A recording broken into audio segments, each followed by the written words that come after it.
Hello everyone. I know it's been a while since my last video, but I hope to be more regular in my videos from now on. And today we're going to start the videos off again by talking about being productive in your time. So of course we're going to have, times in our day when we're studying a lot, but there are going to be moments in our day where we're going to have gaps. We're going to have awkward breaks between, for example, between our lessons to having some time when we're waiting for our teachers or our doctors, or towards the end of the day when we're just tired, but we want to use that time in a more productive way. So these are the tips that I've picked up throughout medical school, which I want to share with you guys that have just made my time much more useful, more beneficial, and I've actually learned a lot in those free moments. So the first thing I would like to mention is to have a to-do list, whether it's on your phone or whether it's written down. When you have a list of those little tasks that you have to carry out, whether it's regarding education or not, you are much more likely to carry out when you know you literally have a ton of jobs to do or a few jobs to do. So what I recommend is to write things down. The second thing is regarding our phones. So our phones are actually one of the biggest sources of time wasting for us because of so many different things, from social media to games to just anything else. So what I would recommend is to minimize your social media. Now that can be done through either deleting the apps or just having a time limit on the various apps, for example, Facebook and Instagram. The next thing is to upload apps on your phone which are related to medicine. So for example, Figure One is a great app where people upload different cases or about regarding their patients, and different medical professionals come together to discuss those cases. So it's a great way for you to get medical knowledge. So what I recommend is downloading apps like that.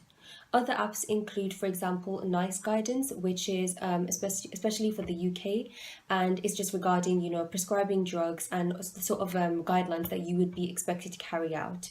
Another app which is great is, for example, Medscape. It's just a medical encyclopedia where you can just quickly refer to different diseases and just read up at least a brief summary of a specific disease.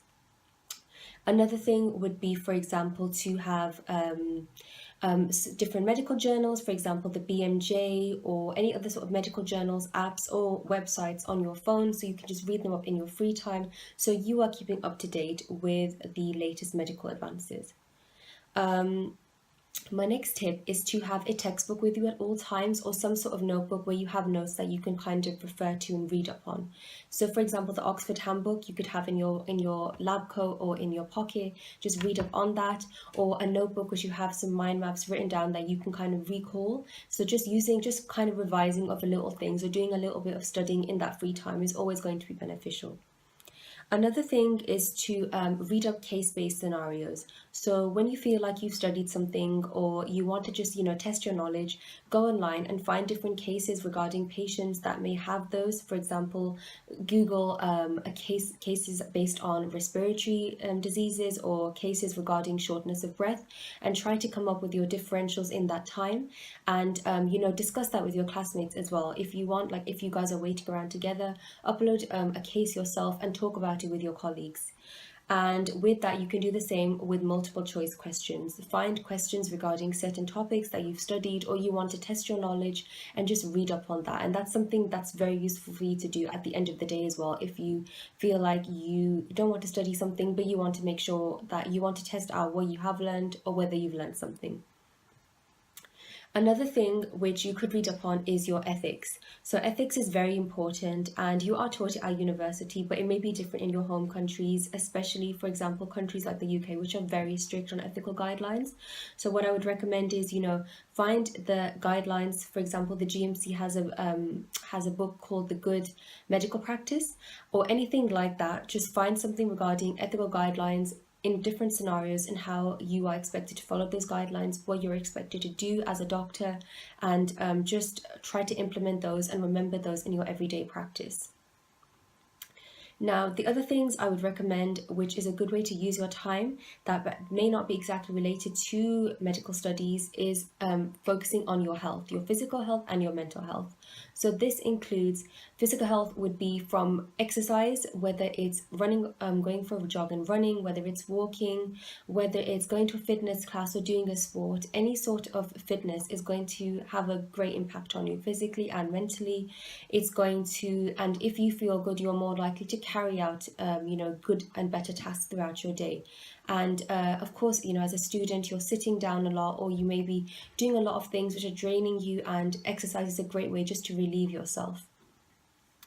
And another thing I would also, with that, I would put is hygiene. So hygiene is very important. As a medic, you are expected to be an example to your patients, to the people around you at the hospital, and to yourself as well. If you carry yourself in a better manner, it's going to come across better to the others around you, and also in your everyday tasks. You will carry out your task better if you also look the part. And we have more time now than we will when we are adults, when we're doctors, when we're paying our bills, and when we have children and families. And hygiene is something which you are meant to carry out. It's a compulsory act.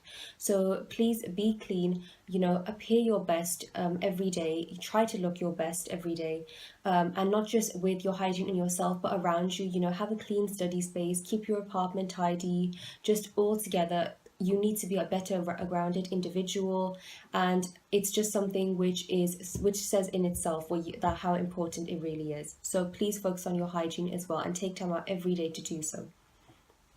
Another thing, which I just want to add on at the very end, is to have self-reflection. Take time out every day to kind of just reflect on what you are doing, on where you are. Be mindful of everything around you. Think about the positives in your day, whether it's, just the opportunity to actually have education, to the fact that you can see, the beauty around you from nature. Just take it in and be grateful, and that will impact you in such a good way, and it will make you want to use your time in a better way as well, when you realize all the blessings you have and actually what a limit there is on our time.